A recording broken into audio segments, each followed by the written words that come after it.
This is Killer Innovations, a show about ideas, creativity, and how you can innovate. Welcome to the Innovator's Garage, where you learn to create your next game-changing killer innovation.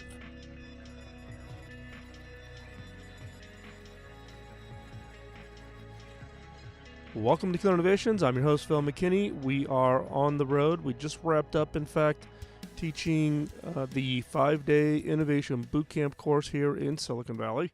It is open to the public, by the way, so if you are interested in potentially participating in the bootcamp, then just let me know. We can get you an invite to that. I think the next one is the week of September 25th, and that will actually be held in northern Colorado, in Louisville, which is right next to Boulder, Colorado, so if you know where Boulder's at.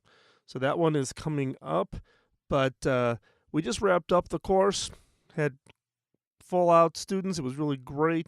We just wrapped it up yesterday. I'm taking an extra day here in Silicon Valley before I head to London next week.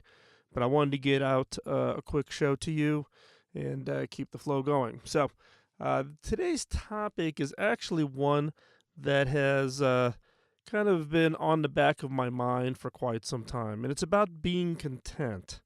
Now, I can look back on my career, and I can tell you times when I was content, happy with the job, happy with my family, secured financial position, happy with my kids. Yes, even when they were teenagers. Now, if I look back on my career, it's happened maybe 3 or 4 times across my life. And I mean, not just that's the only time I was content. That was when it really stood out that I was content.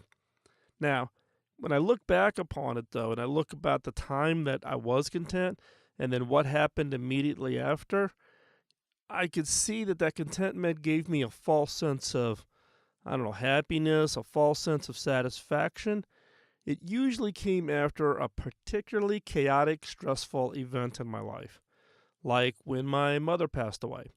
She'd been living with us for a number of years. This is when we were living in Washington, D.C., and she'd had severe health issues to the point where we had to move her and my dad to Virginia. My wife was a nurse at the time. My wife gave up her professional nursing career in order to take care of my parents until my mom passed away. Now, the one thing that was about my mom that I find really interesting was her perseverance. She suffered severe medical issues, and it lasted for 5 years. And during that time, my wife and I became what I refer to sometimes as sandwichers. We had our 3 kids, were all teenagers at the time. They were still living at home. Plus, then my parents were living in the house in a separate area that we built specifically for them. So they had their own little kitchen and their own bathroom and their own living room, etc. But we were the sandwichers. So it was particularly stressful of taking care of both the medical and financial needs of my parents, raising 3 kids at the time, and me trying to grow a career, and my wife literally giving up her career in order to take care of my parents. In the contentment I felt afterwards, after that stress was away, I asked myself, was it real? When I look back, it was really almost a precursor of being surprised, caught off guard. Because I fell into this lull of contentment, I was trying to coast. I basically checked out, given all the stress that I and my family had been under. And what happened was I wasn't looking for the weak signals that change was coming. I'd kind of gotten over the stress, kind of leaning back, saying to myself, okay, we're happy, family, we're financially secure. Yes, my mom had recently passed away, but it was really this sense of what at the time I thought was really commitment. But at that point, with saying I'm happy with where I'm at, I wasn't looking. I wasn't out checking to make sure that I was keeping on top of the weak signals that some kind of big change was about to happen. Now, to take advantage or to cause these weak signals, you have to kind of be leaning forward. You need to make sure that you don't fall into this trap of being content. Content basically tells you that everything is fine, you can coast, and that change is not going to happen. Look, the world is under constant change. We cannot be happy and content with staying where we are. Right? We think we kind of achieved it. Now we're going to tread water until we die. That is not what happens. The world is under constant change. For innovation, being content is not just bad, it is very bad. Contentment gives that false sense of that we're done. It's almost like, I'm trying to remember the year, but it was a while, back 100 years ago, 150 years ago, with the head of the U.S. Patent Office is, famously said to have quoted, everything that could possibly invented has been invented. And so therefore we could be content and just kind of coast. And that's not the case. If you look at the amount of change, the amount of technology, the amount the world is changing, society is changing, everything around us is changing. So being content is bad for innovation, and not just bad, it is unbelievably bad for driving innovation. Because contentment, again, gives you that false sense that we're done. And we are never done. There's always more work to be done in order to continue to address those problems and opportunities. Now, what happens when we fall into, this contentment? And that is we almost talk ourselves into it. This contentment is giving us this sense that, hey, everything is great. Everything can be, has all been put together. We're kind of in the right place. Our kids are great. Our families are great. Our financial position is great. We would be happy if everything right now could just stay the same. And when you fall into that trap of contentment, then we literally talk ourselves into not rocking the boat. Everything is great. Be happy. Just coast. Everything is perfect. Well, if you're careful about not doing anything to upset or make changes, then you can maintain this sense of contentment. And in my book, that kind of language, like don't rock the boat, everything is great, be happy, it sure sounds like an innovation antibody to me. And it actually falls into a type of antibody that I talk about in my book, Beyond the Obvious, around having that sense of a feeling of this contentment, of this satisfaction, of this no change type of antibody. As we talked about in the book, there are 4 types of antibodies. You yourself can be your own form of, quote, no change kind of antibody. These are the antibodies in an organization where companies like having really great quarterly results, having really great employee satisfaction, customers are happy, everything's rocking and rolling. So these are the antibodies that will push back on any innovation, any idea by saying, whoa, everything's great. Why are you rocking the boat? Come on, let's just keep doing what we're doing. We're king of the hill. Let's not screw it up by doing something that actually pushes us in the wrong direction. And we can talk ourselves into doing that exact same thing in our own personal life through this feeling of contentment. Now, contentment and happiness and satisfaction are all great feelings. But when we extend that contentment into this feeling of, I want to protect this feeling, and I want to do everything in my power to maintain this feeling, then we put blinders on. We overlook the weak signals that change is about to come in and totally disrupt. And when I went back and I was looking at those the times when I was contentment, those 3 or 4 times in my entire career, and I look at what happened, I fell into this feeling of contentment. I missed the weak signal, and it totally took away any contentment I had, because the whole world changed, whether it was, stock market crashes or total big shifts in the industries I was involved in, whatever it was. But that it always seemed to immediately follow after I fell into this trap of contentment because I stopped looking. I did the lean back, world is great, let's not upset the apple cart, let's not push any change, everything is hunky-dory, don't make any changes. And as soon as you do that, my experience has been, and I look back on history here, that's when I got smacked. That's when I stumbled. That's when I fell. And it was probably some of the lowest points in my career and in my life was when right after I fell into that trap of contentment where I was trying to ignore anything from the outside that would upset this feeling of contentment that I had. So we're going to continue this conversation when we come back from commercial break, and we'll pick it up talking about the actual feelings of contentment. So we'll be right back.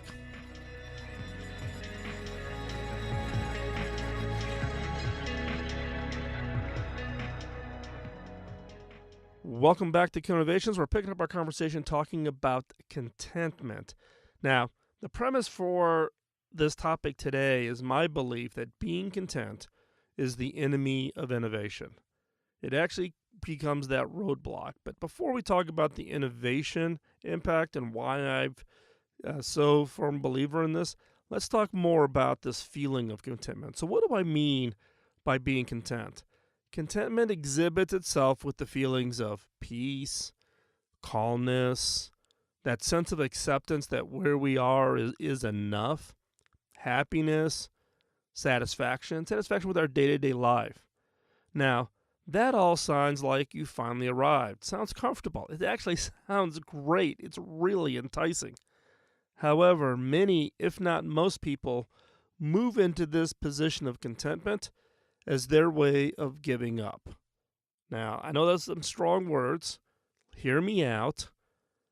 We all think we want contentment, and it makes us feel like the list above, right? So we take steps to avoid anything that will take that feeling away. So if we've fallen into this trap of contentment, this peace, this calmness, this sense of acceptance, happiness, we will do almost anything to protect that sense of contentment. So for instance, if you get that sense of peace, what do? We avoid conflicts at all costs. We want to remain peaceful. We don't want anything to change that. So we will avoid all conflicts. We'll roll over. We don't challenge ourselves, or we don't challenge others. Same thing with calmness. Calmness is all about avoiding stress. So we say no to anything that will cause yourself or others stress. We avoid doing anything new, as that could be stressful. If you try to go off and do something new, like learn a new sport or, learn a new language, it's stressful. Nope, don't do that. That will impact your calmness. And then what about acceptance? We do everything in our possession to have everyone love us. So we all of a sudden become yes people, and we will acquiesce and support just to make sure that everybody loved us. So these are just some of the examples. So when we get into this role of contentment, the whole our objective shifts to being, we don't want that feeling to go away. So we will give up things like, for peace, we will avoid conflict at all costs. If we're in calmness, we're going to avoid stress. Don't do anything new. That might be stressful. If it's acceptance, it's about we want people to love us. Now, when you really think about it to that level, does contentment sound as good as maybe we thought it was? It doesn't sound like a life to me. Then don't forget about the influences from others, right? They're telling us to be content. Now, early in my career, I did 13 startups before I got my first IPO. Yes, I did 13 startups before I got my first IPO, right? And so you're pushing, you're working all kinds of crazy hours. Some of those were simultaneous. I'm doing 2 startups at the same time with 2 different groups. And as we're pushing ourselves, we're working all kinds of crazy hours. And I was doing this in the early 80s. My first round in Silicon Valley is when I did most of my startup work. And I'd have my parents and my in-laws and other people saying, "Whoa, man, you're really pushing yourself. You just need to be content with where you are and what you have." Don't, why are you like killing yourself working 75, 80-hour weeks? Be content with where you are and what you have. Like, it's a bad thing to keep changing and adapting. It's a bad thing that you keep wanting to achieve something where you've got this passion and this energy to go create products or launch new services or have impact on your clients' lives. These are people who may be around you are just saying, hold on here a second. Don't be content. Be content with where you are and what you have. Why are you so, hungry for things? That's a bad thing. Be content. Contentment can give you that false sense that change also is slowing down. All right? You get into this role of contentment, you almost put blinders on, like change is, you're not seeing the change. When in fact, change is accelerating, which requires then that we all have to pick up the pace. Now, in some cases, contentment is also our way of checking out, when we can't take it anymore. Like following the extended years of the stress of taking care of my aging parents, I think my falling into this kind of what I would call false sense of contentment was basically me giving myself permission to take a couple of years and literally just check out. Don't rock the boat. Just go do the 9 to 5. Be home. Don't travel. Don't come up with any new. Don't be doing the startup side hustle while you're doing your normal job. It was my way of checking out. So, what do you feel about contentment now? Has any of this description that I've given you caused you to kind of look at contentment differently? Is it something to strive for? Now, I'm not saying all contentment is bad. What I am saying is be on guard. Don't let yourself fall into the contentment trap. Don't let those feelings cause you to lean back and give up and put those blinders on where you're literally missing any of the signals coming your direction that something is happening. Change is happening. The economy is changing, your industry is changing, business is changing, whatever's changing. You fall into that trap of contentment where you lean back and give up, you're going to miss that weak signal. Now, if you let contentment cause you to be caught off guard, your contentment will be blown apart. In the example of my parents, when I kind of fell into that role of contentment after they passed away, and I kind of went into this coast mode for a couple of years. By the time I kind of woke up, I didn't wake up on my own. I woke up because things just changed.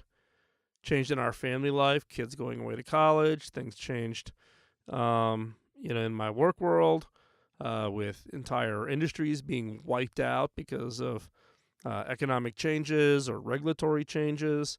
Career and skill sets, when you're coasting, you're not learning new things. And then you fall into this trap of all of a sudden you wake up 2 to 3 years from now, and the skills and knowledge you have, nobody else wants. Right? So don't let those feelings cause you to lean back and give up and miss these weak signals. You cannot let contentment cause you to be caught off guard. I got caught off guard, so I'm trying to share with you my own personal experience that was extremely painful and hard lessons to learn. And the last time I felt commitment and when I got disrupted, that's when I started this podcast. That's when I started reaching out and trying to find ways to have impact on people's lives back in 2005. So don't fall into the trap I did. Learn from what I went through, and you can have that. You can just have those eyes open. When we come back, we'll talk more specifically about contentment and its impact or possible hindrance to innovation. So we'll be right back after this quick commercial break.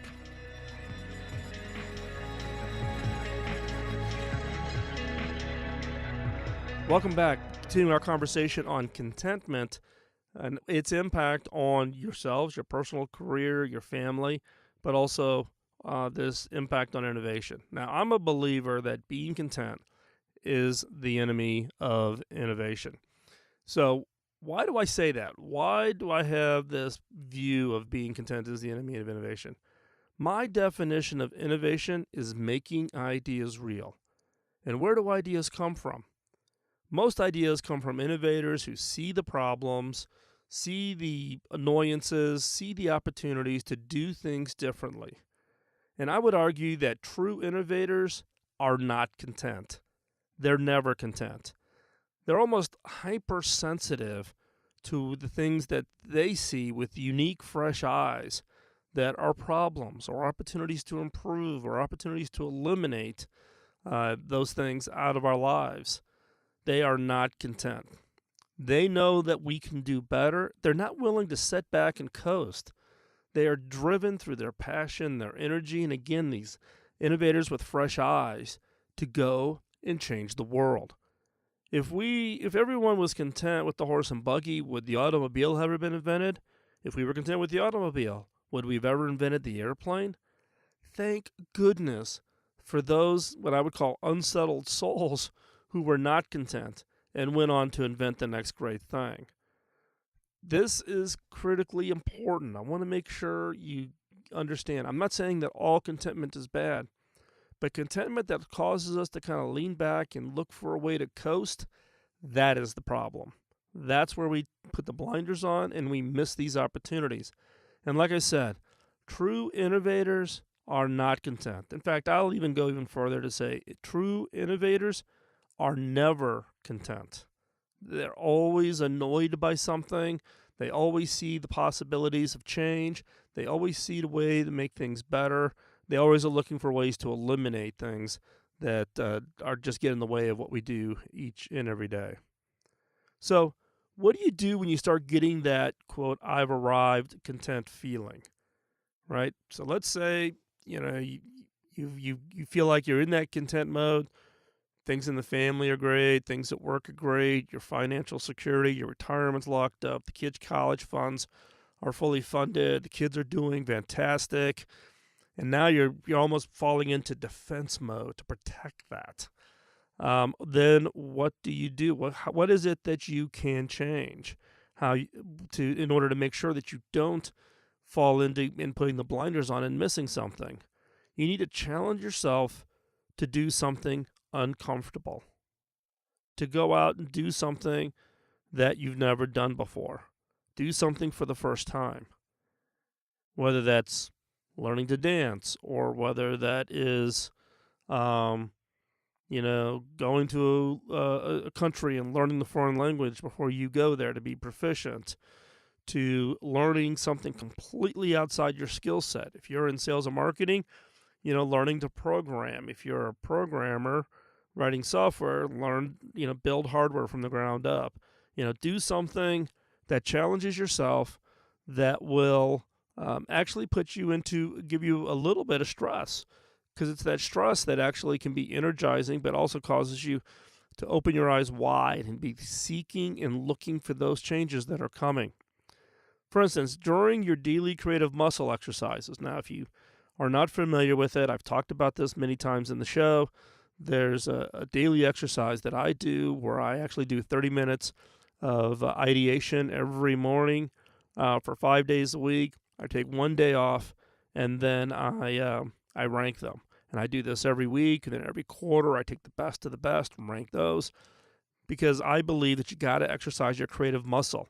Just like you're not going to get up off the couch after being a couch potato and go run the Boston Marathon.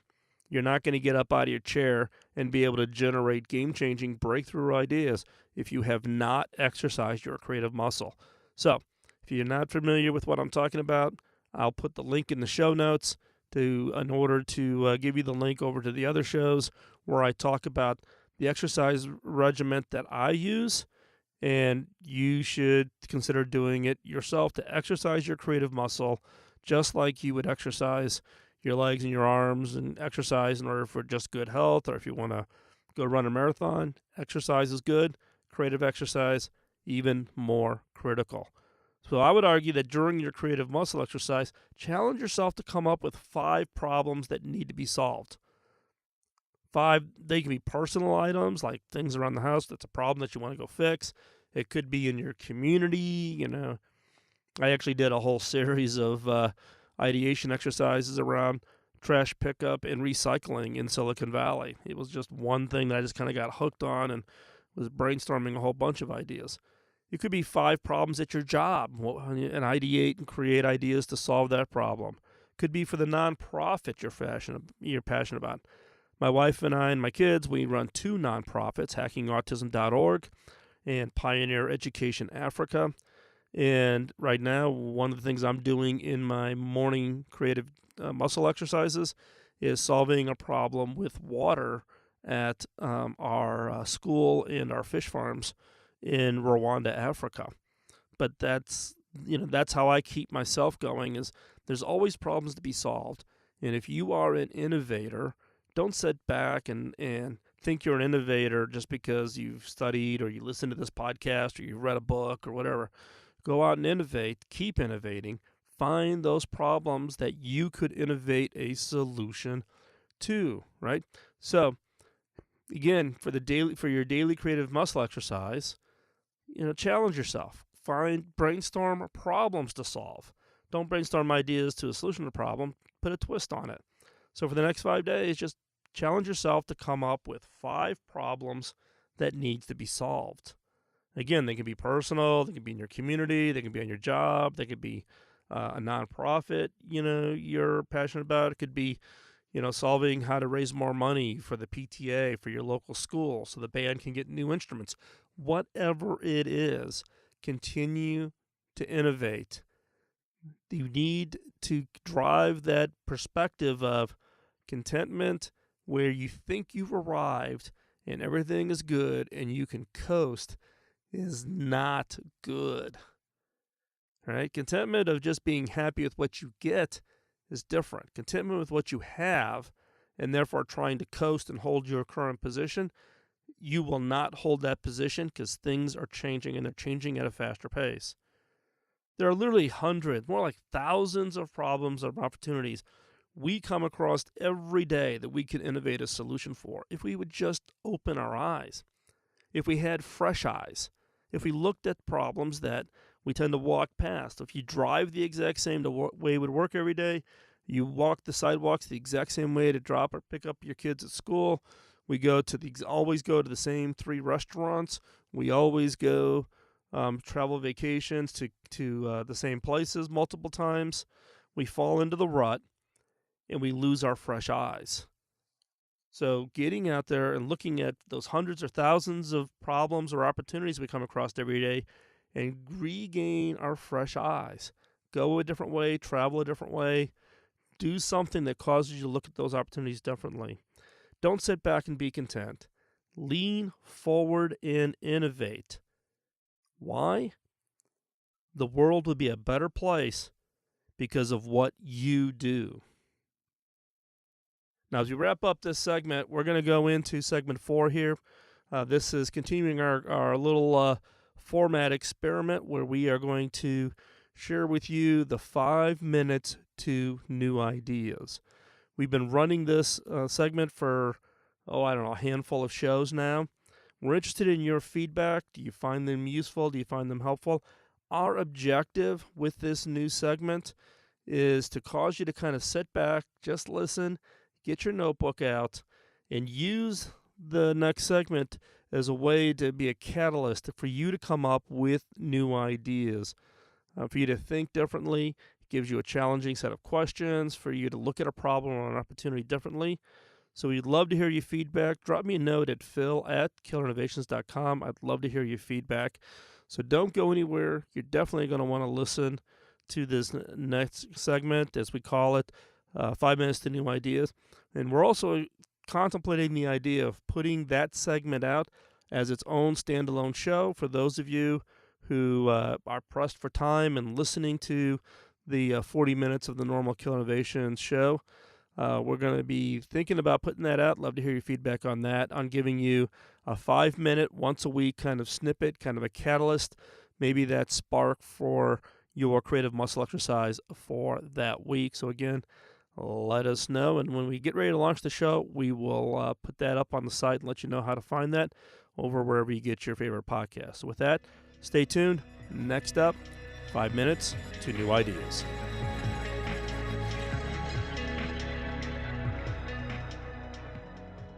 Back in the early days of this show, I would share what I called a killer question in each episode. These questions were designed to be used in your personal, team, or organization innovation efforts. Now, based on feedback from listeners like you, we've decided to bring it back with some improvements. Each episode of the Killer Innovations has a segment that I'm now calling 5 Minutes to New Ideas. They are designed for the creative mind looking for that next great idea. Each episode will challenge you to think differently about your business, your products, your services, and yourself by asking unique, funny, and sometimes crazy questions. These questions are designed to force you to look beyond the obvious and to uncover those ideas and opportunities you never before considered. So, get out your notebook and be ready to uncover that game-changing idea. Here is 5 Minutes to New Ideas.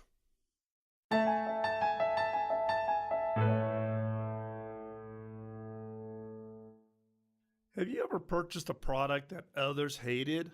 Or what about the opposite?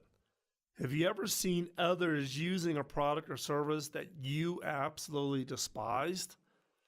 The flip side to any positive emotional connection is a negative one. If you are producing a product or service that is inspiring enough that some people love what you are doing, there will be others who will dislike your product with an equal passion.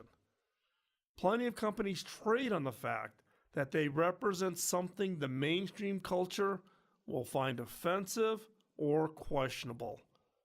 Look at any business that sells rebellion or gritty counterculture message. They target the niche by offending anyone that is not part of that in crowd. It doesn't even have to be a niche. Even more mainstream products, such as those found in the tobacco or alcohol industries, subtly sell themselves as being a little dangerous and outside the norm. The question for you is to decide whether there is any benefit or purpose to being strategically disliked or being perceived by some as, quote, not us. Will it benefit you and your product to deliberately set yourself in opposition to certain social groups? And if so, how do you accomplish this? This strategy can be positive if it allows you to be clearly identifying what you are about and who you are targeting. But be careful. This approach is risky. The important thing is to carefully walk the line between creating connection on one side and provoking rejection on the other. For example, look at the growing trend of restaurants and gastropubs that refuse to offer any substitutions on their menu. Father's Office in LA's Culver City has great burgers, but only serves them one way, with caramelized onions, bacon, blue cheese, and arugula. No ketchup. If you want ketchup, you'll have to sneak in your own packets and be careful that the waitstaff doesn't catch you using them. You will be called out, embarrassed, and actually ostracized. You'd think that a restaurant with this kind of draconian policy against customization would be dead in the water. Not so. If you want to eat at Father's Office, you'll be waiting for hours for a table.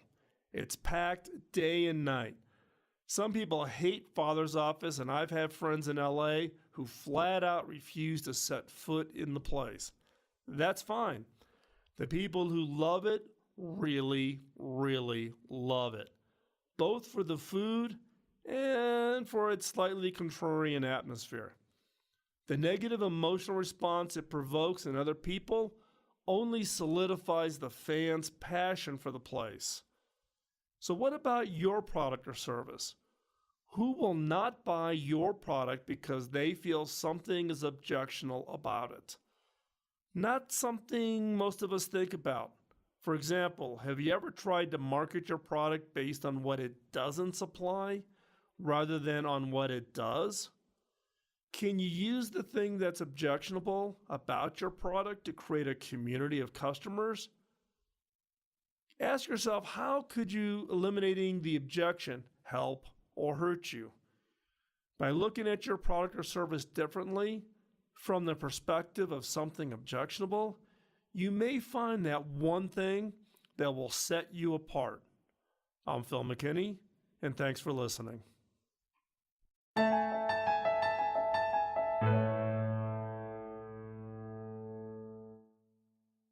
Thanks for taking the time out of your busy schedule to join in. If you have any comments or suggestions, drop me a note at phil@killerinnovations.com.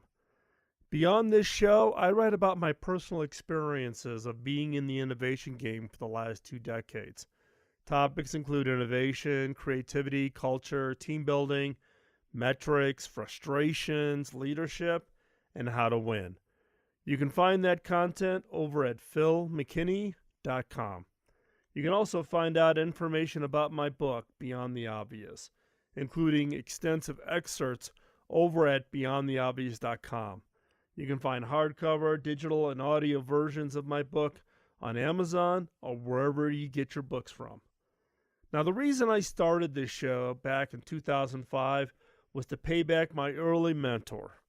My first mentor, Bob Davis, invested an immense amount of time in training and coaching me, which had a major impact on my career. When I went back and asked him how I could pay him back, he laughed and said I couldn't. I had to pay it forward. If I could ask for a favor, could you help me pay it forward? How? 1, by giving us a rating wherever you get your podcast, as that helps spread the word. And 2, by telling others about the show. If you want to be part of the conversation between the shows, I hang out in the Innovators community on Slack. The Innovators community is a private community of vetted innovators who help each other succeed. Check it out at theinnovators.community. This episode of Killer Innovations was produced by the Innovators Network. You can find the show notes and the entire show catalog going back to 2005 at killerinnovations.com. I'll talk to you next week, and in the meantime, go out and change the world with your killer innovation. Bye-bye.